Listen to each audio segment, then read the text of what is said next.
A Bíblia em um ano.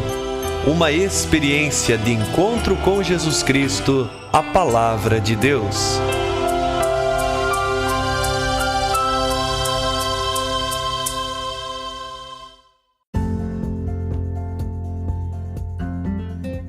Olá, eu sou o Bruno, seminarista da Diocese de Ponta Grossa, Paraná. Você está ouvindo o podcast A Bíblia em um ano. Usando um plano de leitura cronológico, vamos ler a Bíblia inteira em 365 dias, descobrindo como a história da salvação se desdobra e se atualiza em nossas próprias vidas e na vida da Igreja.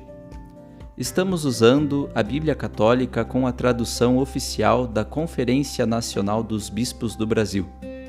Você pode baixar o plano de leitura completo por meio de um link que você encontra na página do Instagram, abiblia.emuano, ou do facebook.com/seminariopg.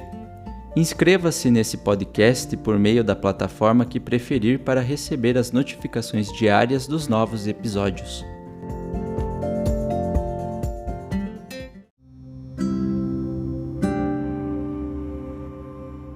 Olá, eu sou o Padre Joel Nalepa, da Diocese de Ponta Grossa, no Paraná. Antes de iniciarmos a leitura e a escuta dos textos bíblicos propostos para hoje, vamos pedir que o Espírito Santo ilumine nossa mente e nosso coração para que a Palavra de Deus frutifique em nossas vidas. Em nome do Pai, do Filho e do Espírito Santo. Amém. Vindo Espírito Santo, enchei os corações dos vossos fiéis e acendei neles o fogo do vosso amor. Enviai o vosso Espírito, e tudo será criado, e renovareis a face da terra. Oremos. Ó Deus, que instruístes os corações dos vossos fiéis com a luz do Espírito Santo, fazei que apreciemos retamente todas as coisas, segundo o mesmo Espírito, e gozemos sempre de sua consolação. Por Cristo nosso Senhor. Amém.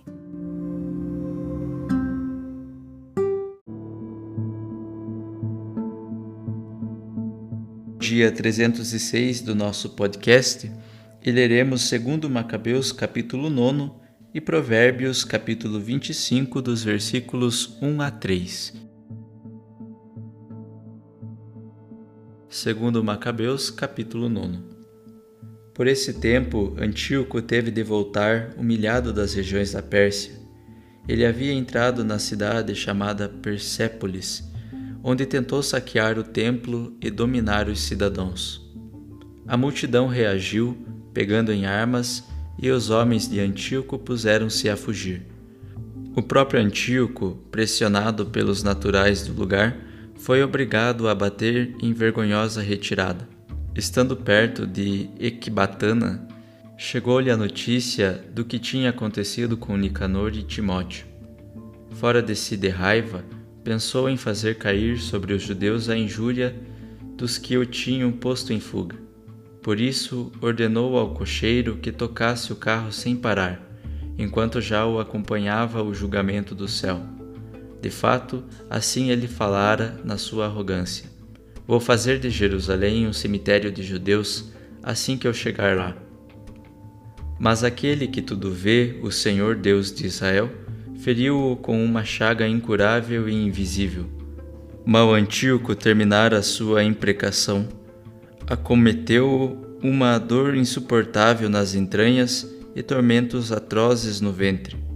Isto era plenamente justo, pois ele havia atormentado as entranhas dos outros com numerosas e rebuscadas torturas. Mesmo assim, não desistia em nada da sua arrogância. Antes, cheio de soberba e no seu íntimo vomitando fogo contra os judeus, mandou ainda acelerar a marcha. De repente, caiu da carruagem que corria precipitadamente, tombando com violência no chão e sofrendo fraturas em todos os seus membros. E ele, que pouco antes, na sua arrogância sobre-humana, achava que podia dar ordens às ondas do mar e seria capaz de pesar na balança as altas montanhas, jazia por terra e teve de ser transportado numa padiola. Assim dava mostras evidentes a todos do poder de Deus, mas ainda dos olhos desse ímpio saíam vermes, e suas carnes se decompunham entre espasmos lancinantes, estando ele ainda vivo. E todo o exército, por causa do mau cheiro, mal suportava essa podridão. Assim, aquele que pouco antes se julgara capaz de tocar os astros do céu, ninguém agora aguentava carregá-lo por causa do insuportável mau cheiro. Nessas circunstâncias, pois, abatido, começou a moderar o seu orgulho excessivo e dar-se conta da situação, enquanto, sob os golpes divinos, aumentavam a cada instante as suas dores. Já não podendo nem mesmo ele suportar o próprio fedor, assim falou: é justo submeter-se a Deus, e o simples mortal não tenha pensamento de soberba. A oração desse criminoso dirigia-se agora ao Senhor, o qual, porém, não mais devia compadecer-se dele.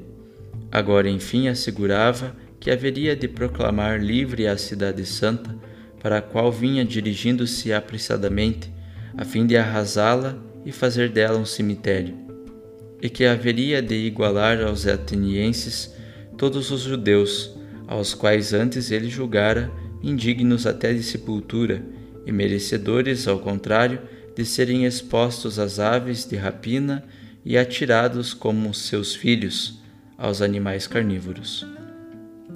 Prometia ainda adornar com as mais belas oferendas o santo templo, que ele antes havia despojado, e restituir em número ainda maior todos os objetos sagrados.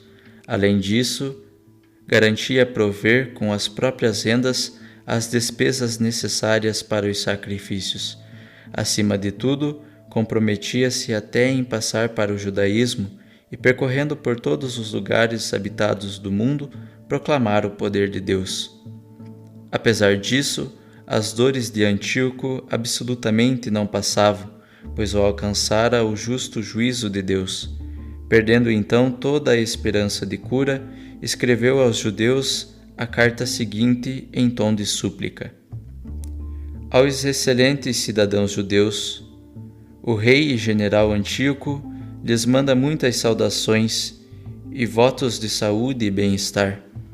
Se estáis passando bem, vós e vossos filhos, e se vossos negócios correm segundo o desejado, eu rendo o mais efusivo agradecimento a Deus na oração, tendo no céu a minha esperança. Quanto a mim, tendo ficado enfermo, lembrei-me com carinho do vosso respeito e bondade. Voltando das regiões da Pérsia, ao ser acometido por esta incômoda enfermidade, julguei necessário preocupar-me com a comum segurança de todos. Não que eu se desespere do meu estado, pois tenho, ao contrário, grande esperança de sair desta enfermidade. Mas recordo que meu pai, todas as vezes que fazia expedição para o Planalto, designava quem haveria de assumir a realeza. Desse modo, no caso de acontecer algo contrário, ou se chegasse uma notícia má, os habitantes do país não se agitariam, visto já saberem a que fora deixada a administração dos negócios. Além disso, considerando que os soberanos próximos de nós e vizinhos ao nosso reino estão atentos às circunstâncias e aguardam as oportunidades, designarei como rei meu filho Antíoco. Já outras vezes, ao subir para as províncias do Planalto, confiei-o e recomendei-o a muitos de vós. A ele escrevi a carta que segue junto com esta. Exorto-vos, pois, e peço que, lembrados dos benefícios que de mim recebestes em comum e individualmente, cada um de vós conserve, também para com meu filho, a presente benevolência que demonstrais para comigo. Estou confiante em que ele, acatando esta minha decisão, vos tratará com brandura e humildade. No entanto, este assassino e blasfemo, sofrendo dores atrozes, morreu nas montanhas, em terra estrangeira. Seu fim foi miserável, correspondendo ao modo como tratara aos outros. Filipe, seu companheiro de infância, providenciou o translado do cadáver, mas, com medo do filho de Antíoco, retirou-se para o Egito, para junto de Ptolomeu Filométor.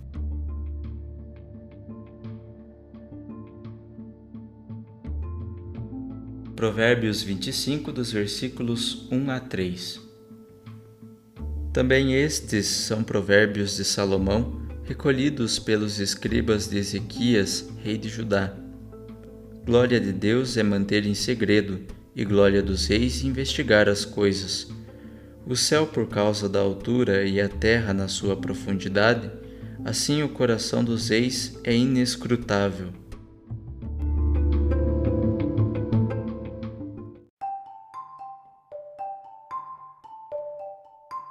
Olá, sou o Padre Jaime Roça, da Diocese de Ponta Grossa, no Paraná.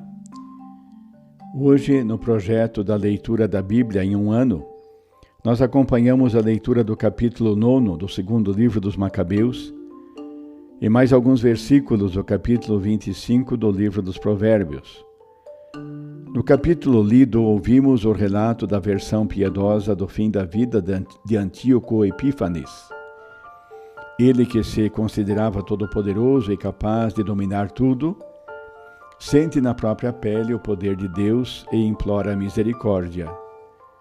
O relato está repleto de situações nas quais Antíoco, sabendo do que aconteceu a Nicanor e Timóteo, comandantes do exército, que foram derrotados por Judas Macabeu, irritado e cheio de si, pensou em fazer cair sobre os judeus a vergonha pela derrota descrita anteriormente. Ele dizia na sua arrogância: "Vou fazer de Jerusalém um cemitério de judeus assim que eu chegar lá." Mas aquele que tudo vê, o Senhor, Deus de Israel, feriu-o com uma chaga incurável e invisível. Mal ele proferiu essas palavras, acometeu-o uma dor insuportável nas entranhas e tormentos atrozes no ventre. Mesmo assim, não desistia em nada da sua arrogância. Estando a ser conduzido na carruagem, de repente essa tombou com violência e ele sofreu diversos tipos de fraturas em todo o corpo. Além disso, do seu corpo exalava um mau cheiro, de tal modo que os próprios transportadores da padiola onde ele fora colocado não suportavam tal situação. Assim, aquele que pouco antes se julgara capaz de tocar os astros do céu, ninguém agora aguentava carregá-lo devido ao insuportável mau cheiro que dele exalava. Nestas circunstâncias, pois, abatido, começou a moderar o seu orgulho excessivo e a dar-se conta da situação. Dizia então: "É justo submeter-se a Deus, e o simples mortal não tenha pensamentos de soberba." A oração dele dirigia-se agora ao Senhor, o qual, porém, agora não mais devia compadecer-se dele. E aí se segue uma série de propósitos, caso ele escapasse com vida deste sofrimento. Apesar disso, as dores de Antíoco absolutamente não passavam, pois o alcançara o justo juízo de Deus. Perdendo então toda a esperança de cura, enviou uma carta aos judeus, desejando que eles vivessem bem, e falou-lhes daquilo que Deus havia realizado em sua vida. Ao mesmo tempo, estabeleceu como sucessor dele no trono o filho Antíoco V. E assim, sofrendo dores atrozes, morreu nas montanhas em terra estrangeira. No texto ouvido, o que se percebe são dois aspectos distintos e complementares. Em primeiro lugar, o que aparece com nítida clareza é a atitude de arrogância de Antíoco, que persegue os judeus e quer eliminá-los a todo custo. E em segundo lugar, a proteção de Deus para com o povo, resultado da obediência no cumprimento dos mandamentos. Antíoco, considerando-se semideus, sente na própria carne que não é nada, uma vez que é atingido por uma enfermidade da qual não consegue escapar. Por outro lado, Deus, que permite vários acontecimentos na vida das pessoas, utiliza-se do sofrimento para chamar à conversão. Assim, o que se destaca é que, através do sofrimento, Antíoco reconhece o poder de Deus e suplica por misericórdia. Aqui os fatos são interpretados em uma ótica de extrema justiça. Uma vez que ele havia agido mal, aquilo que se lhe ocorre é resultado das suas ações. Portanto, aparece claramente a concepção segundo a qual as nossas ações trazem consequências para a nossa vida. Mas, além disso, Antíoco, reconhecendo os próprios erros, implora misericórdia e pretende conduzir a vida de modo totalmente diferente do modo como o está fazendo até agora. Há sempre uma esperança, e mesmo que Deus não tenha permitido a cura, como seria de se esperar, houve uma mudança interior, isto é, no seu íntimo. Então, o texto nos faz ver que mesmo o pecador mais cruel pode rever o seu comportamento e voltar-se para Deus, que é rico em misericórdia e compaixão. Que as palavras ouvidas suscitem em nós atitude de escuta diante dos apelos que Deus nos faz. Deus, que é Pai, Filho e Espírito Santo, nos abençoe e nos guarde. Amém.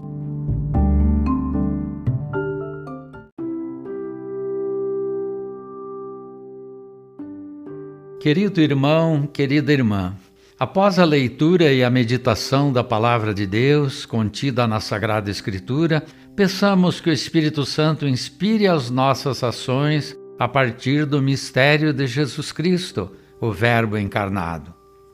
Oremos.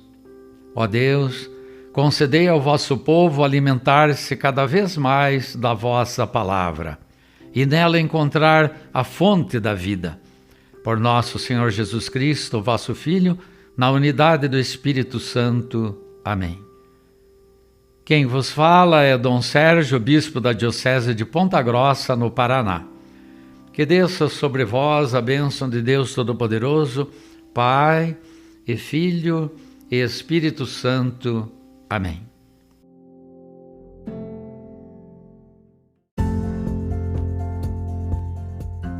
Você acaba de ouvir mais um episódio do podcast A Bíblia em um Ano. Continue nesse bom propósito de ouvir, ler e praticar a Palavra de Deus. Rezemos por todos que estão fazendo este caminho de leitura da Bíblia.